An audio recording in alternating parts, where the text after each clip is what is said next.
Hello viewer, welcome to my new channel viewer. দেখুন, এটা হচ্ছে আমার ইনকিউবেটর। এটাতে আমি দিয়েছি এই যে ডিম, আন্ডা বলে ডিম, এই ডিম হাঁসের ডিম। এগুলো আজকে কালকে 26 তারিখ ছিল। আজকে সকাল থেকে 27 দিনের মাথায় প্রথম এই যে হাঁসের ডিমগুলো আস্তে আস্তে ফুটতেছে। এই যে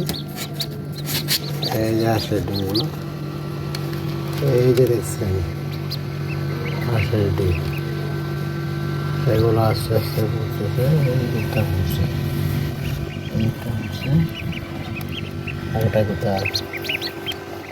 এই যে এই যে এই যে এই যে ভিতরে, এই যে পানির ভিতরে এই 3টা 4টা ফুটে গেছে। হ্যাঁ।